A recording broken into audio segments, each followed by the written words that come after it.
Welcome to Fright Fables. Don't forget to like and subscribe. Now, settle in, get comfortable, and let's begin. The missing tent. The fire was dying, crackling softly as the last embers flickered in the cool night air.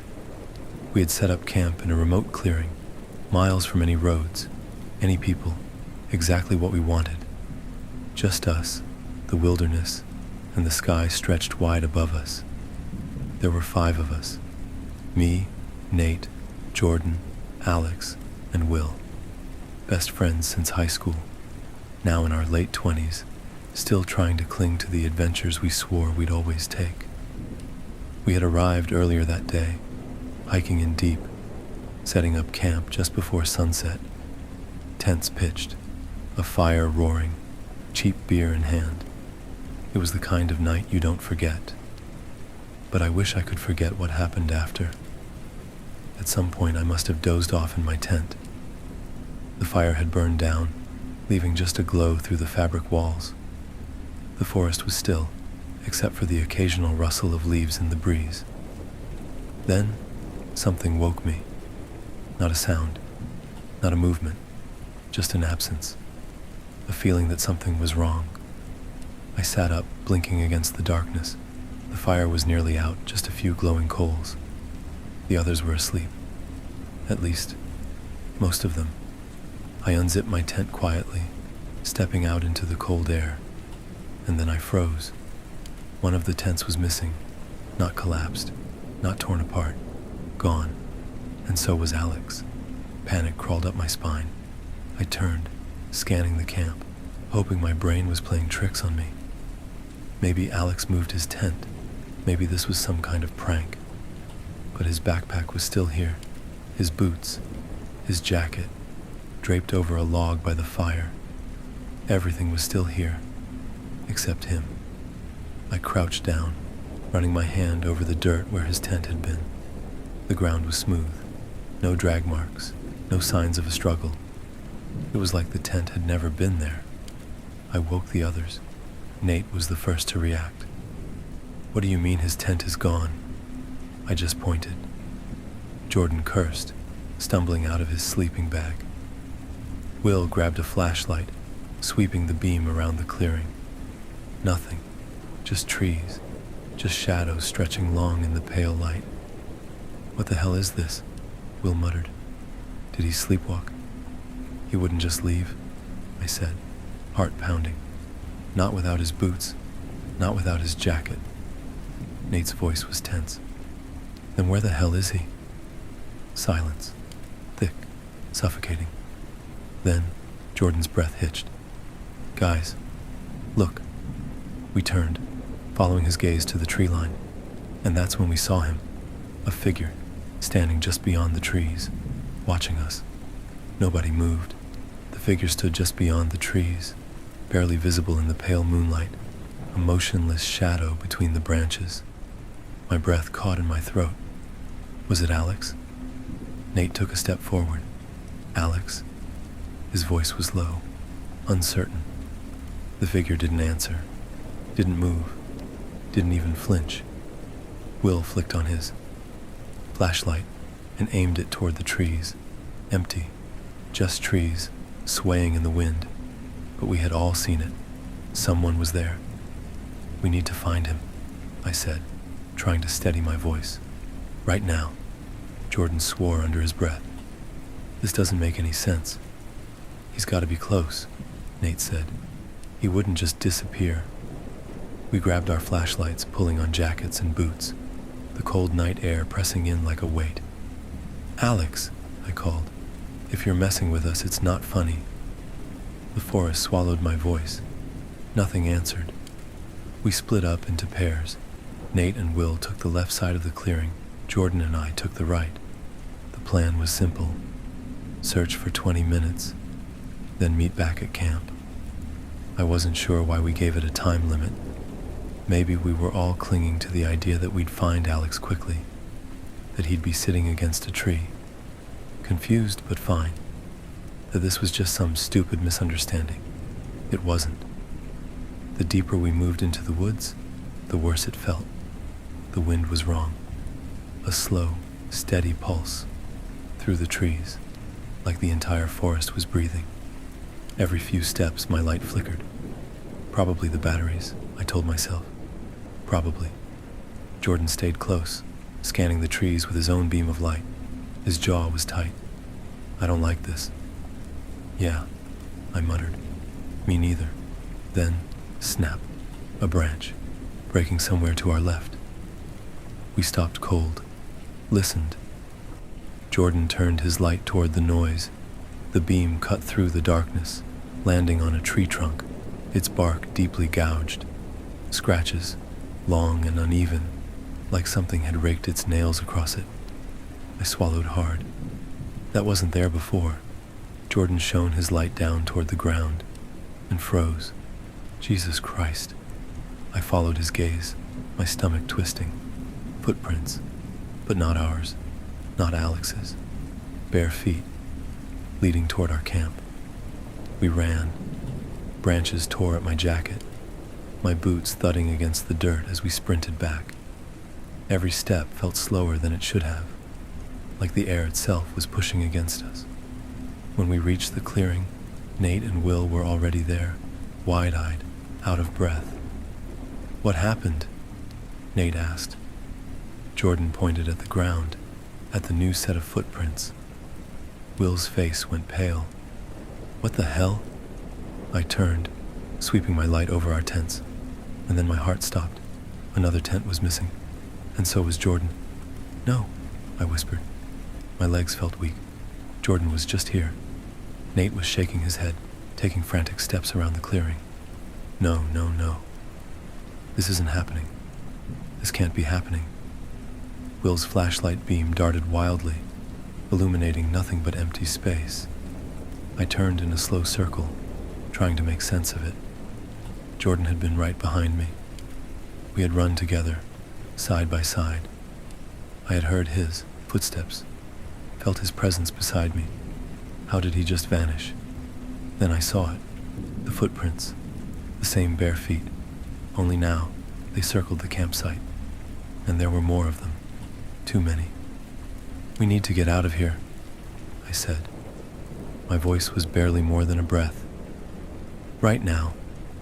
Will looked at me like I'd lost my mind. "We can't just leave them." I wanted to argue, to say that Alex and Jordan were already gone, that we were just standing around waiting for it to be our turn. But I couldn't. I wasn't ready to say it out loud. "We have to do something," Nate said. "We can't just stand here." I swallowed. Then we find them, together. We didn't split up this time. We stayed close, side by side, flashlights sweeping the darkness, our breaths sharp and quick. The air was heavier now, thicker. The wind had stopped. The forest wasn't breathing anymore.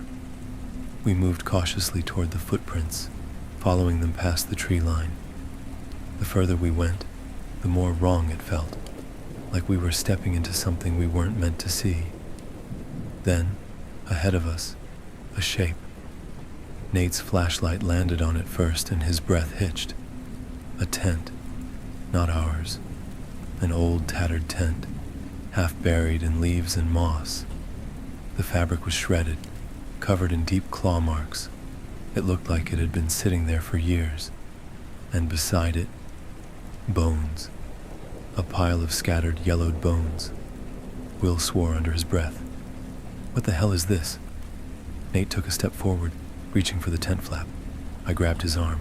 "Don't." But it was too late. He pulled it open, and inside, eyes, wide, empty, staring at us from the darkness. We ran. Branches whipped against my face, my lungs burning, light pounding the earth. I didn't look back. I couldn't. The campsite came into view. Almost there.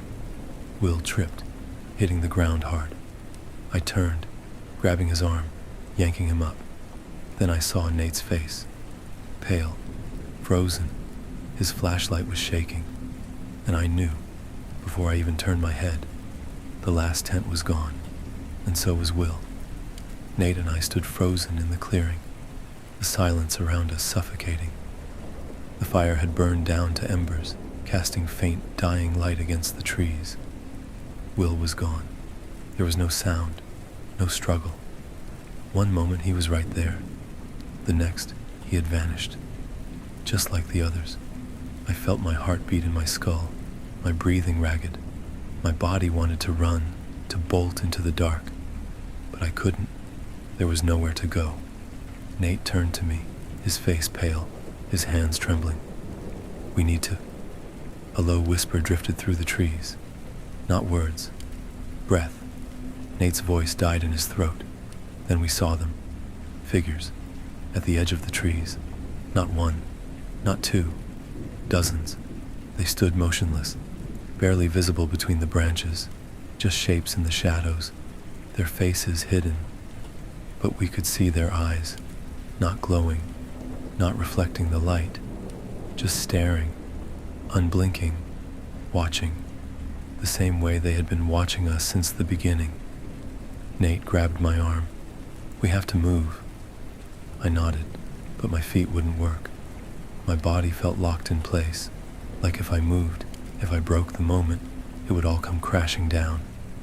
Then, one of them took a step forward, then another, and then they all moved. At once, silent, fluid, like they had been waiting. I turned and ran. Nate was beside me, our footsteps hammering against the earth, the cold air ripping through my lungs. We didn't look back. We didn't need to. We could feel them behind us. The trees blurred as we ran, ducking branches, leaping over roots, our bodies moving on instinct. My mind was a blur of terror, of screaming thoughts collapsing into pure survival. But then Nate's voice. "They're ahead of us." I looked up. They were. They were everywhere, standing between the trees, blocking every path, closing in. I grabbed Nate's sleeve, yanking him toward the left. The river. Go for the river. The only way out. We cut through the trees, running toward the distant sound of rushing water. The ground sloped downward, uneven and treacherous. I tripped, my knee slamming into a rock, but I didn't stop. I couldn't. The trees opened up and the river, raging, fast-moving, deep. Nate skidded to a stop beside me, panting. "What now?" I turned, and my stomach dropped. They were there, standing just outside the tree line, still, watching, waiting. The air hummed. The world felt wrong, like we had stepped into something we were never meant to find. Nate grabbed my arm, his grip tight. "We jump." I didn't hesitate. We hit the water like stone breaking glass. The cold was instant, shocking, pulling me under. But I fought, kicking toward the surface, lungs screaming. When I broke through, gasping, I saw Nate ahead of me, being pulled by the current. I tried to call his name, but the roar of the river swallowed my voice. My limbs were numb, heavy, but I forced myself to move. The last thing I saw before the river swept me away. They were still watching, standing at the river's edge, motionless, unmoving, and one of them was wearing Will's jacket.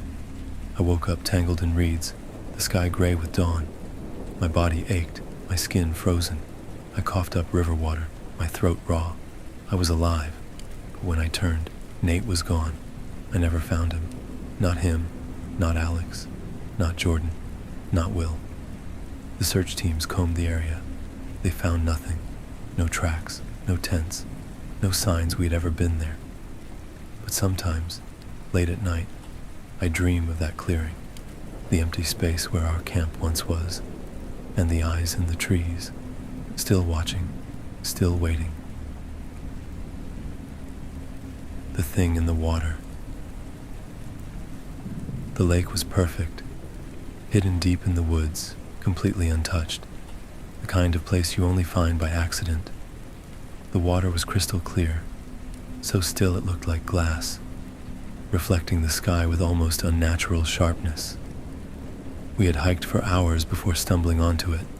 The 5 of us, me, Danny, Trevor, Jess, and Mark, were exhausted, sweaty, and completely alone. "This is insane," Trevor said, dropping his pack on the rocky shore. "How does no one know about this?" Danny grinned. "Who cares? It's ours now. I should have known then. It was too perfect." We stripped down to our swimsuits, eager to shake off the heat of the hike. Jess was the first to test the water, wading in up to her knees. She let out a small gasp. "It's warm." Mark laughed. "No way." He stepped in beside her, then gave me a look. "Dude, it's actually warm." That should have been the second red flag. A deep forest lake, untouched, and it felt like bathwater, but at the time, it just felt like another stroke of luck. Danny, being Danny, took it as a challenge. "Cannonball time, bitches." He took off running, launching himself into the air and crashing into the water with a massive splash. We all laughed. For a moment, everything was normal. Then Danny resurfaced, screaming. I froze. His face. I'd never seen him like that before. Wild-eyed, panicked.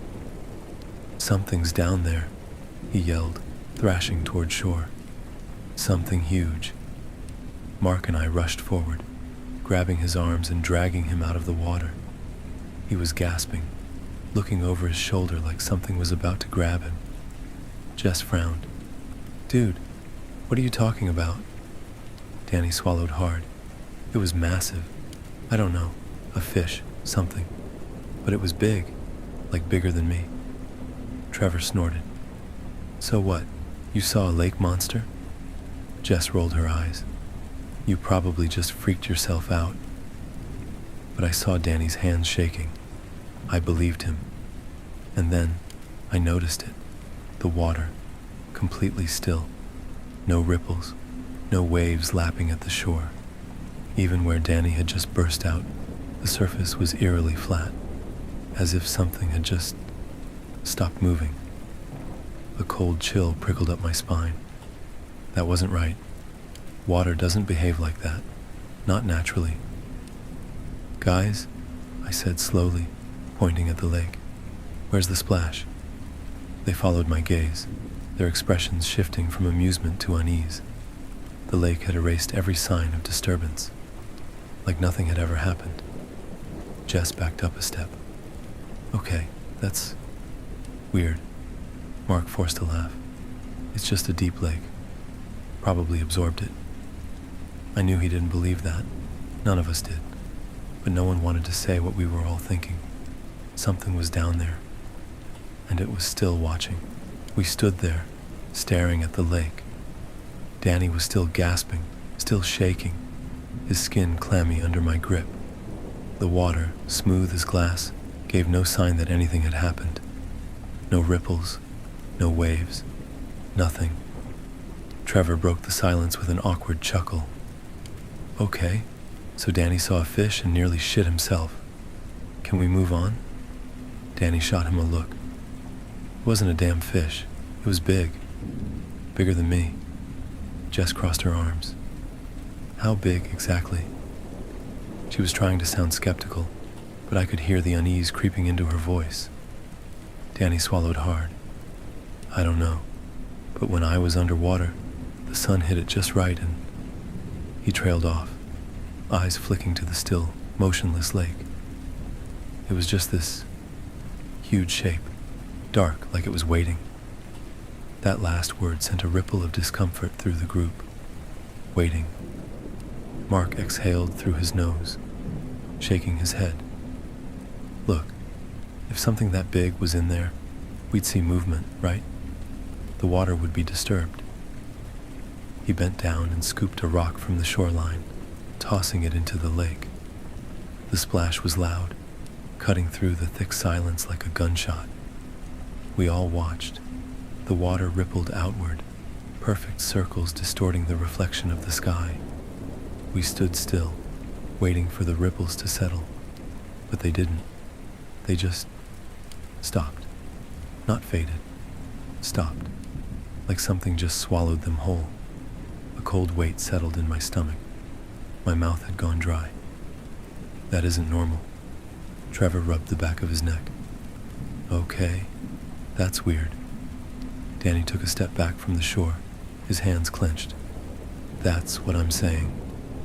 Jess let out a shaky laugh, but it didn't sound real. Maybe it's like a thermal current. Some weird lake science. Mark ran a hand through his hair. I don't know, man. Something about this feels off. I looked at the lake again.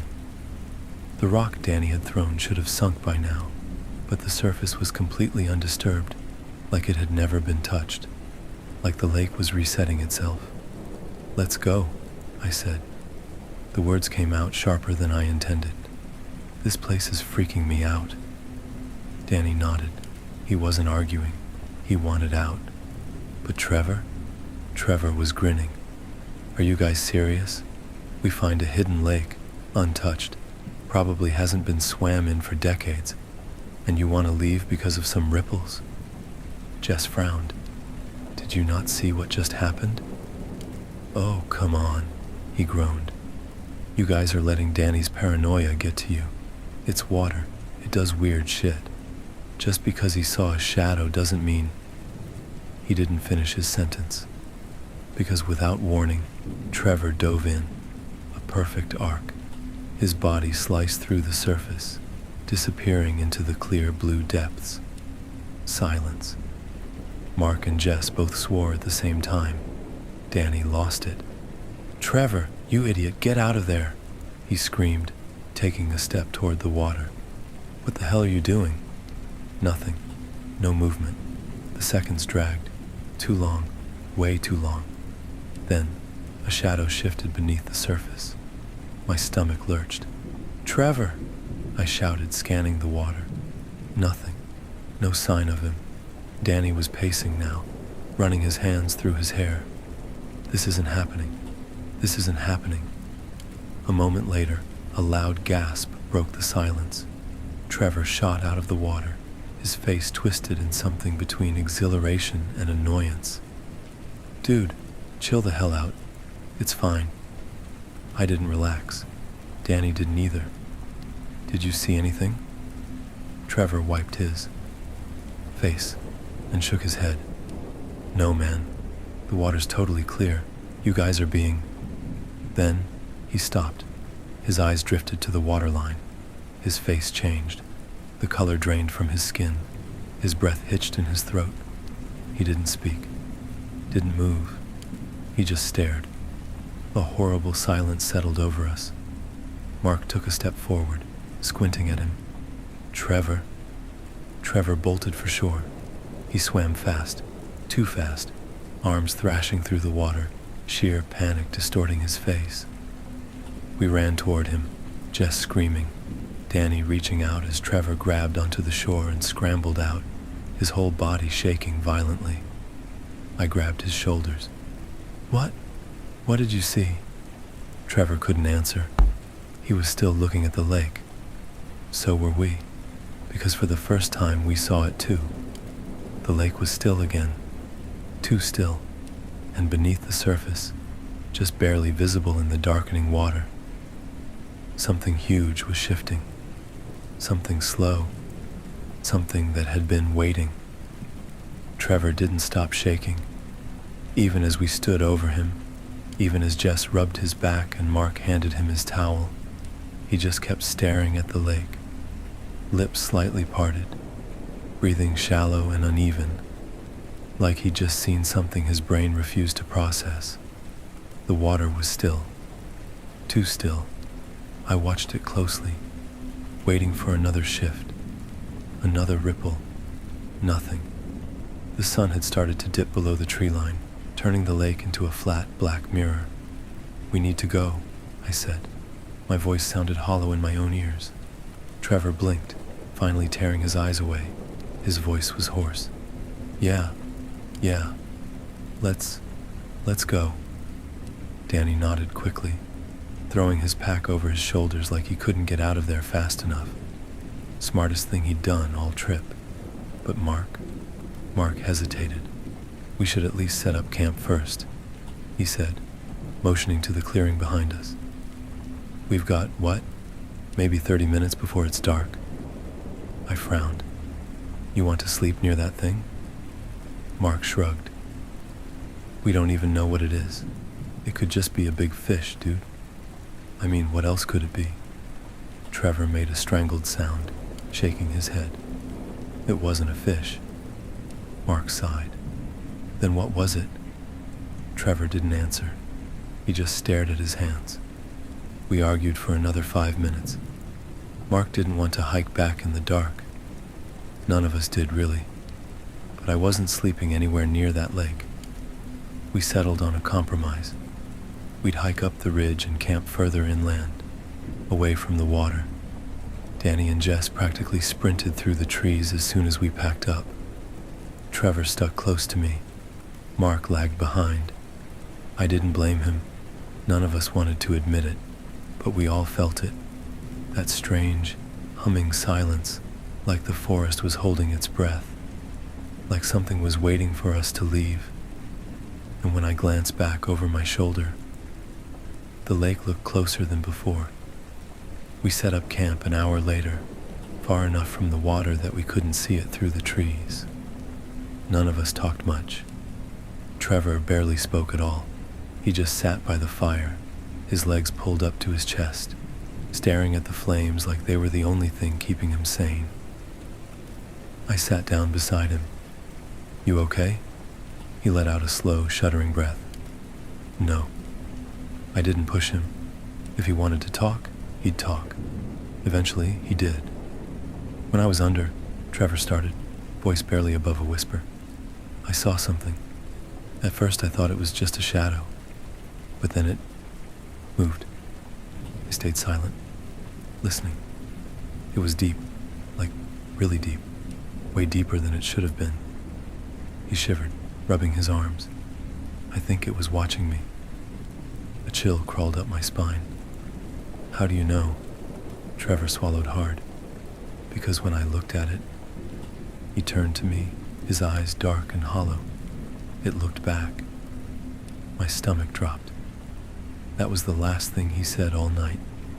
By the time we crawled into our tents, the fire had burned low, and the sounds of the forest had finally returned. Crickets, the occasional rustling of wind through the trees. Almost normal. Almost. I didn't sleep well. None of us did. And at some point, deep into the night, I woke up to the sound of dripping. I held my breath, listening. A soft rhythmic drip, drip, drip. At first I thought maybe it was dew, condensation rolling off the trees. But then I noticed something.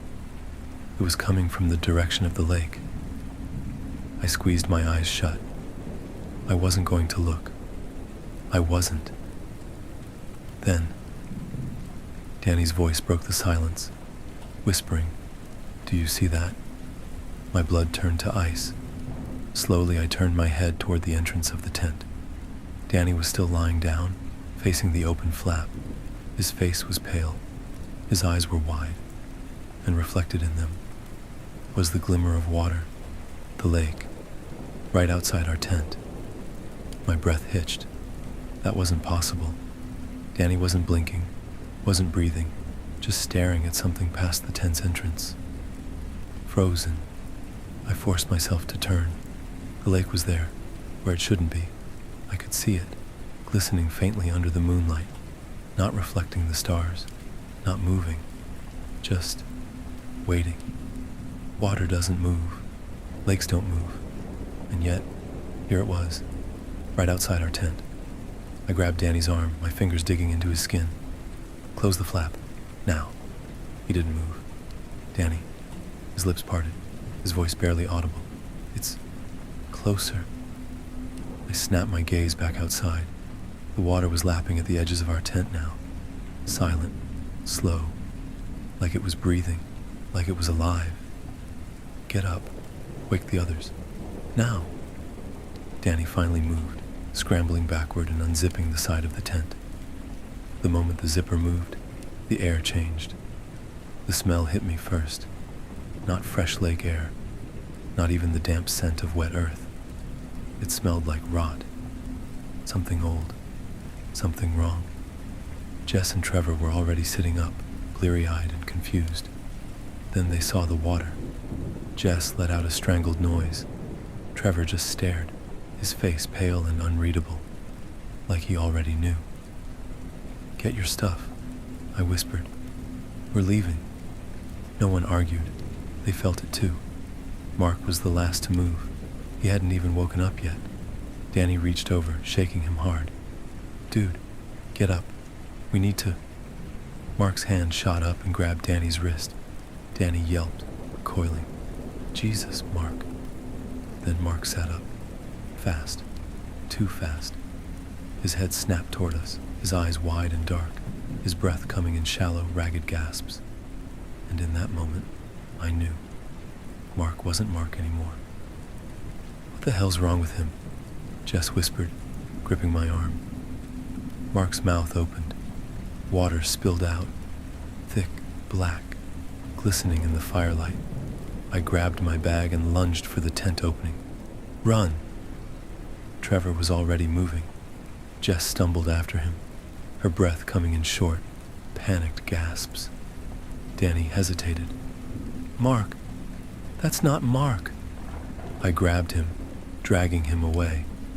Mark's head twitched. His lips peeled back into something that wasn't quite a smile. His body lurched forward, his fingers clawing at the dirt. He was drenched. The water wasn't outside anymore. It was inside him. We ran. Branches whipped past. The forest stretching on endlessly. Shadows shifting in the corners of my vision. My breath burned in my chest. The sound of sloshing footsteps followed us. I risked a glance over my shoulder. Mark was stumbling after us, his movements jerky and wrong. His mouth still hung open, more water spilling out. "The car," Jess sobbed. "We have to get to the car." Danny tripped, slamming into the dirt. I grabbed him, yanking him up as fast as I could. "Don't stop." Ahead, the parking lot finally came into view. The car. Trevor reached it first, fumbling with the keys. His hands were shaking. Mark was getting closer. We shoved inside, doors slamming, hands locking every door as fast as we could. Jess was hyperventilating. Trevor was cursing. Danny was staring straight ahead, his fingers digging into the seat. Mark stepped into the light of the headlights. He wasn't running anymore. He was just standing there, watching. His head tilted slowly, water dripping from his mouth, his fingers, his clothes. The water on his skin was moving, not like normal water. It was crawling. Something inside it was alive. Trevor slammed the car into reverse, tires skidding, kicking up dirt. Mark didn't move. He just stood there, water pooling around his feet. As we sped down the dirt road, Jess sobbed quietly, her head in her hands. No one spoke. Danny turned to me, his voice small. "We have to go back for him." I didn't answer, because when I looked in the rearview mirror, Mark wasn't there anymore. We never went back. The police didn't believe us. They said the lake was normal, no signs of struggle, no tracks leading in or out, just a lake. And the weirdest part, they never found Mark. Not his body, not his gear, nothing. Like he had never been there at all. Like the lake had just taken him. The shadow in the hammock. We had picked this campsite carefully, far from the main trails, tucked away near a bend in the river where the water pooled into a still mirror-like basin. It was perfect, secluded, quiet. It was just the two of us, me and Rachel. We'd been together for years, our love for camping, one of the things that had kept us close. We had done this trip dozens of times before, setting up camp deep in the wilderness where no one else would be. But something about this place, it felt different. Rachel had insisted on sleeping in the hammock, as she always did, claiming it was more comfortable than being trapped in a stuffy tent. I had set mine up a few feet away, tucking myself inside, the canvas walls a thin barrier against the outside world. I had drifted off easily at first, lulled by the river's song, by the gentle creak of Rachel's hammock swaying in the breeze. Then something woke me, a feeling, an absence, the silence. The river still flowed, but the wind had stopped. The trees stood motionless. Even the distant chirping of insects had faded, leaving only a stillness that wasn't natural. I blinked, groggy, my body heavy with sleep. I turned over, the tent fabric rustling around me as I instinctively reached out, and my hand met Rachel's arm. She was inside the tent. A pulse of confusion shot through me. That wasn't right. She should have been in the hammock. I sat up slowly, my heart beginning to thump against my ribs. My body felt wrong, a deep, twisting instinct telling me something wasn't okay. My eyes flicked toward the tent flap. I hesitated for a long moment before finally unzipping it, just an inch, peering through the gap. And I froze. Rachel's hammock was still there, gently swaying, but someone else was in it. I couldn't move, couldn't breathe, couldn't process what I was looking at. The figure was stretched out in the hammock, as if they had been sleeping there all night, but Rachel was still beside me. My fingers trembled as I reached for my flashlight.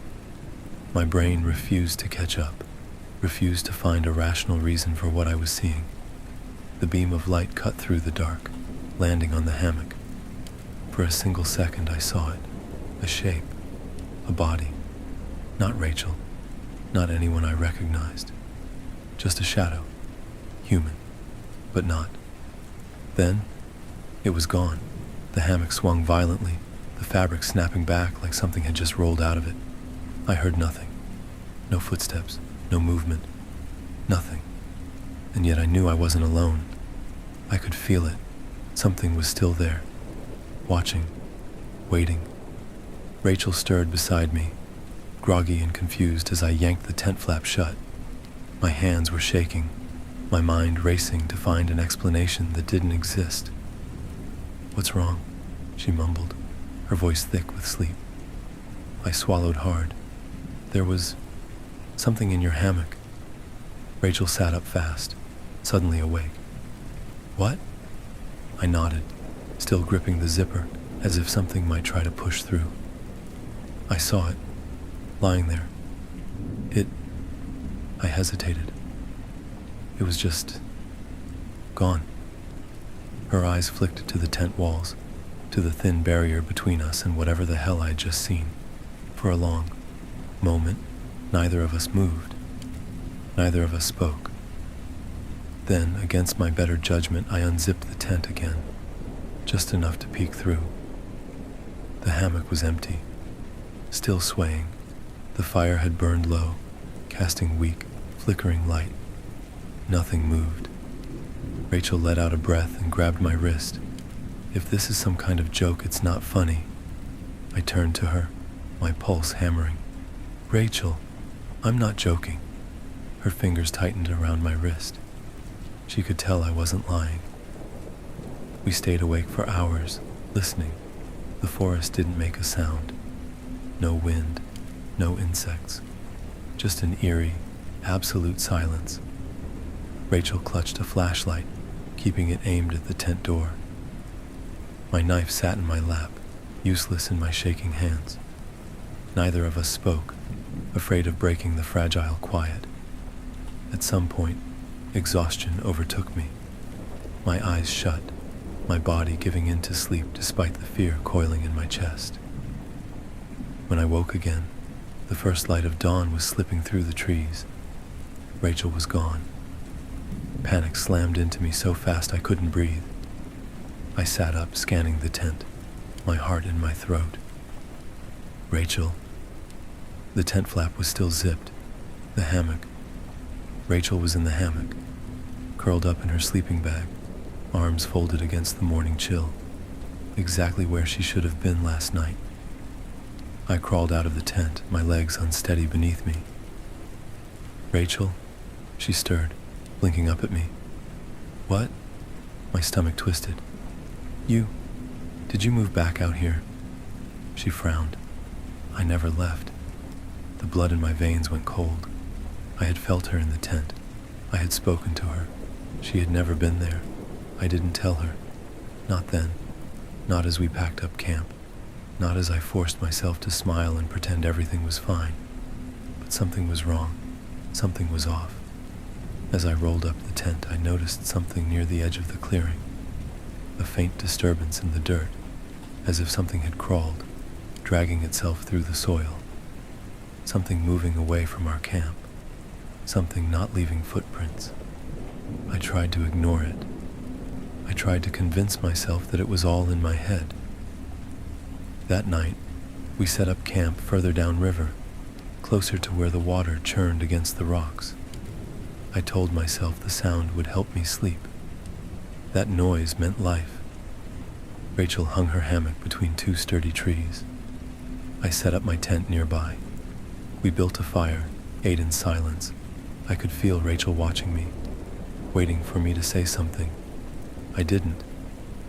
We crawled into our sleeping bags as night fell, the air growing colder, the darkness pressing in. Rachel settled into her hammock, swaying gently. I lay in my tent, staring at the ceiling, my knife clutched in my hand. I would stay awake this time. I would not sleep. I would not dream. Then, in the dead of night, the creak of the hammock, I turned over slowly, heart hammering. The tent walls felt too thin. A shadow moved outside, someone standing over the hammock watching Rachel sleep. I didn't move. I barely breathed. Through the thin fabric of the tent, I could make out the shadow standing over Rachel's hammock, tall, motionless, facing her. The fire had burned low, leaving only a faint orange glow. Not enough light to make out details, but the outline was unmistakable. It wasn't Rachel, and it wasn't me. I gripped my knife tighter, my knuckles white. My mind screamed at me to do something. But what? If I rushed out there, what would I see? Or worse, what if I saw nothing at all? The figure didn't move for what felt like hours. It just stood there, watching Rachel sway gently in the night breeze. Then, it leaned closer. My stomach twisted. Every nerve in my body screamed. The angle was unnatural, like it had no joints, like it wasn't bound by normal human movement. And then it melted. I don't know how else to describe it. 1 second it was there, the next it folded into the darkness, disappearing as if it had slipped beneath the hammock. I snapped. I threw myself forward, unzipping the tent in one violent motion, flashlight in my other hand. The second the beam hit the hammock, nothing. Rachel stirred at the noise, blinking at me. What the hell? I spun in a frantic circle, my flashlight shaking. The trees stood still, the dirt undisturbed. The river murmured on as if nothing had happened. Rachel was staring at me, her face a mix of confusion and exhaustion. "What are you doing?" "There was someone here," I choked out. "Right here, watching you." Rachel sat up, rubbing her eyes. "There's no one here." My breathing was shallow. My skin felt electric with panic. I had seen it. I had seen it lean in. I couldn't sleep after that. Neither could Rachel. Not really. We stayed up, listening to the night, clutching our knives like they would do anything against something that wasn't supposed to exist. Rachel kept staring at the trees, her lips pressed tight. She didn't say much after that, just curled into her hammock with the flashlight clutched to her chest. I stayed awake in the tent, watching through the half-zipped entrance, waiting, knowing. The forest never quite felt empty after that. By morning, I was ready to pack up and go. Rachel hesitated, She didn't want to leave. She said I was sleep deprived, that we were spooking ourselves over nothing, but she hadn't seen it. I convinced her, eventually. The wrongness in the air was too much. We broke camp quickly, stuffing our gear into our packs, leaving behind the fire pit and the footprint-riddled dirt like it was a crime scene. But when I turned to grab the hammock, there was something inside of it. A lump, a shape, pressed against the fabric like someone was lying there. I recoiled, my stomach flipping. Rachel. She turned, and for the first time since this started, I saw it. Real fear. "Don't touch it," she whispered. I shone my flashlight at the hammock, and the second the beam hit it, the lump vanished. The hammock swayed slightly, as if something had just rolled out of it. Neither of us spoke for a long time. There were no words for what we had just seen. Rachel reached forward, cautiously gripping the fabric. It was cold to the touch, colder than it should have been. We left it behind. We left everything behind. We didn't stop until we reached the car, breathless, sweaty, terrified. The drive home was silent. I didn't look in the rearview mirror. I didn't want to see if something was watching us leave. That night, I woke up in my bed, drenched in sweat. Something was creaking. I turned, heart in my throat. By my bedroom window, my desk chair was swaying, like a hammock in the wind. I sat up in bed, my breath caught in my throat. The chair by the window swayed gently, back and forth. The movement was slow, too slow, like something had just been sitting there and slipped away the moment I woke up. I reached for my phone, my fingers clumsy, trembling. 2:47 a.m. Rachel. I needed to call Rachel. I needed to hear her voice, to make sure I wasn't losing my mind. But as I unlocked my phone, my thumb hovered over her name, because the chair had stopped moving. And I had the distinct, horrifying feeling that I wasn't alone. I sat frozen for what felt like hours, listening. The house was silent. Not the usual kind of nighttime quiet, but the same unnatural stillness that had swallowed the forest just before I saw it. I forced myself to move, standing on unsteady legs, my breath shaky. Every part of me screamed to turn on the light, but something inside me whispered not to. I crept toward the chair. I could see it clearly now, in the dim glow of the streetlights filtering through the blinds. Empty. Just a chair, just wood and fabric. So why did I feel like something was still sitting in it? I swallowed hard and reached out, just to touch it, just to prove to myself it was real, that it was nothing.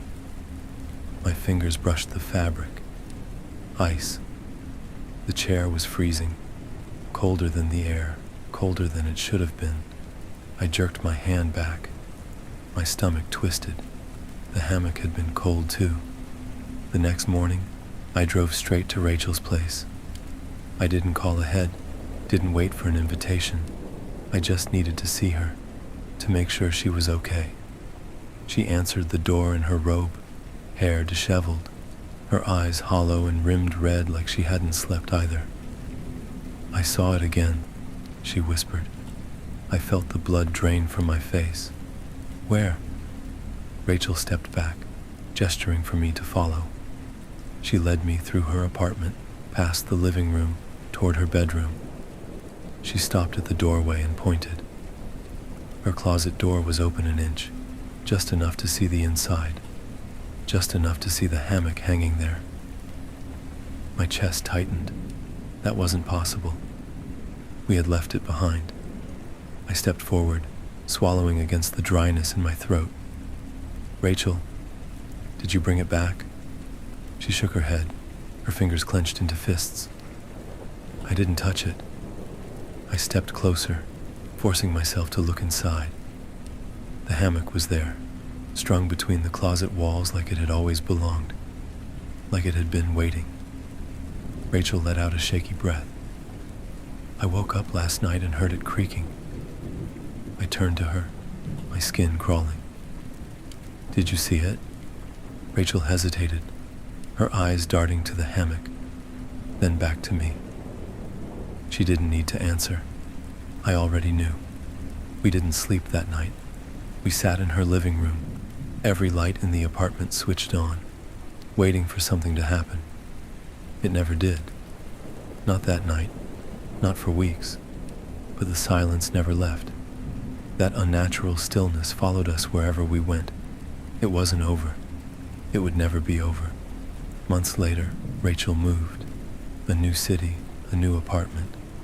I did the same. I thought that distance would fix it, that maybe whatever had attached itself to us would fade if we left it behind. I was wrong, because sometimes, when I wake up in the middle of the night, I hear creaking. A slow, rhythmic sway, like a hammock in the wind. And when I look toward the corner of my room, there's always a shadow there, waiting, watching.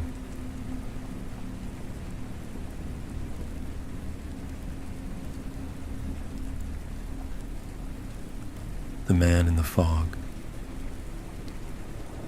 The first few days were perfect. High altitude air, clear skies, absolute solitude. It was the kind of peace that made you forget the world outside even existed. No cars, no people, no noise. Just me, Olivia, and the mountains. We had planned the trip for months, a full week, hiking through the backcountry, setting up camp wherever we wanted, miles from civilization. Olivia was the one who pushed for it. We need this, she'd said, and she was right. Life had been stressful.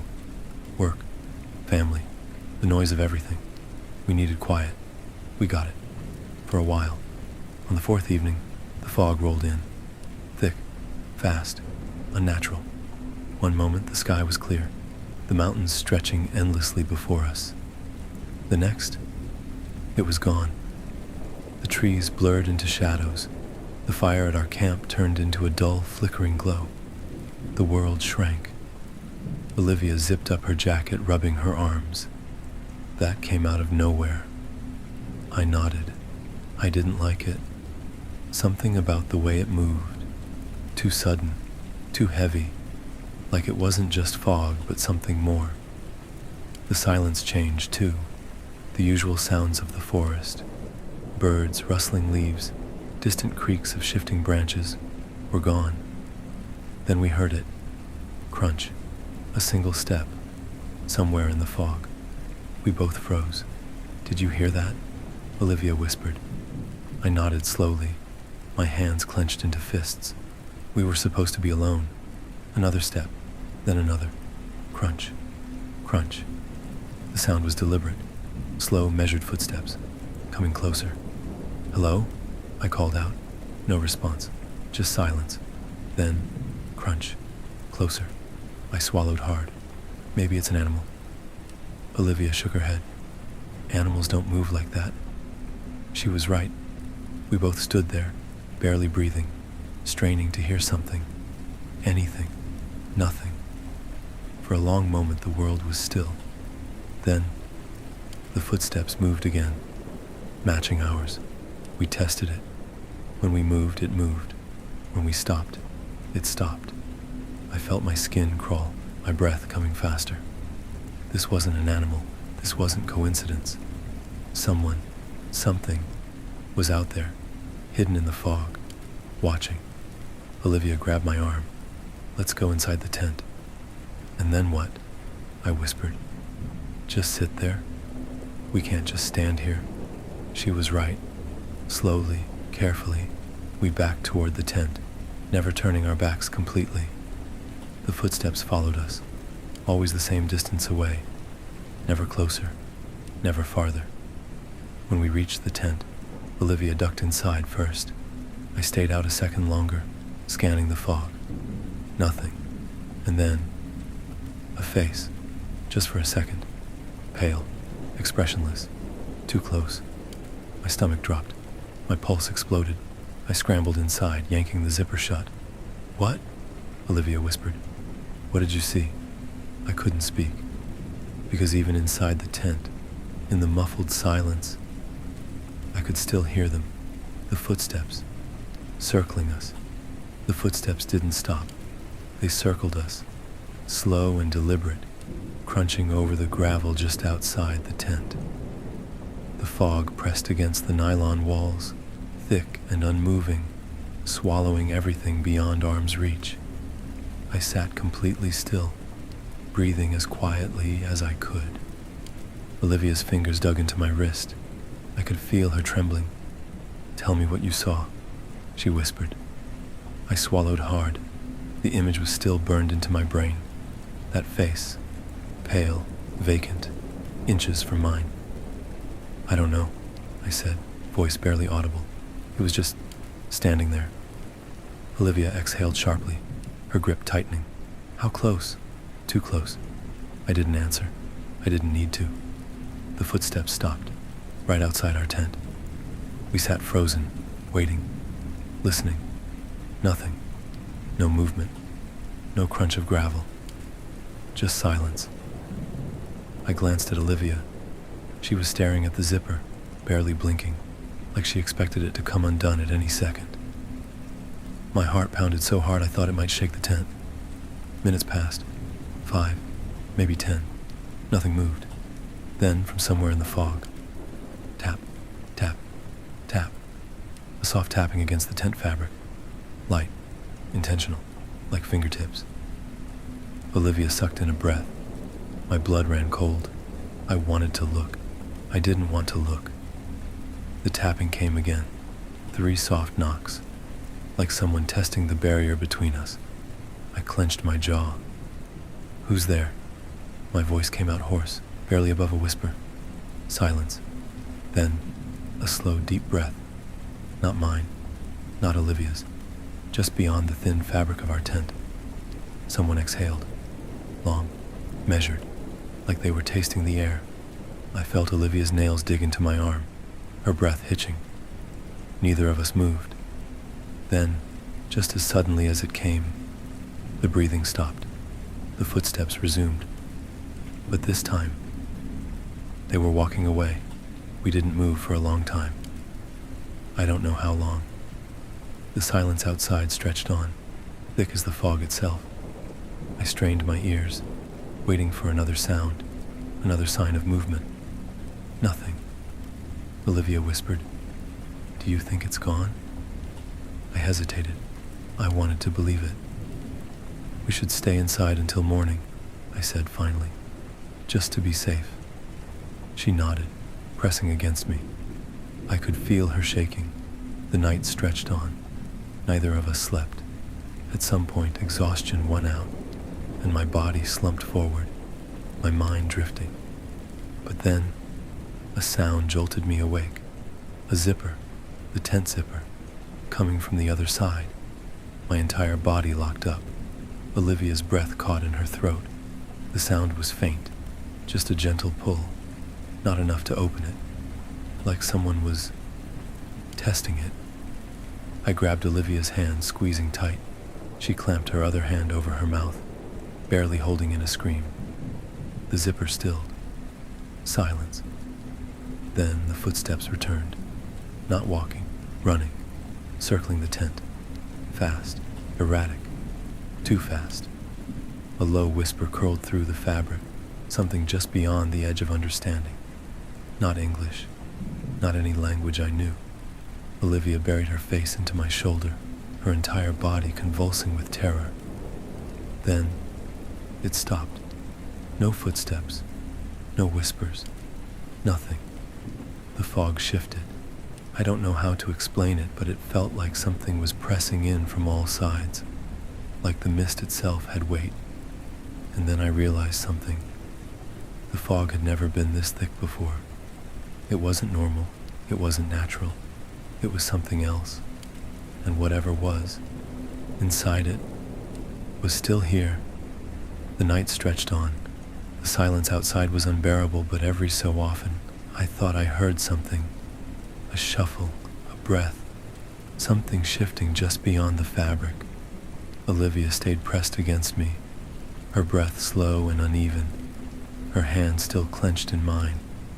Neither of us dared to sleep, but the fog didn't lift, and the footsteps, they never really left. When dawn finally came, it was barely noticeable. A dull, gray light filtered through the mist, doing little to chase away the thick, suffocating fog that still clung to the campsite. The fire pit was nothing but damp ash. The trees, barely visible beyond our tent, stood unnaturally still. I slowly unzipped the tent. The first thing I noticed was the footprints. They circled the tent over and over, deep impressions in the dirt. Not just one set, multiple. Some fresh, some older, overlapping, forming an almost perfect ring. My stomach turned.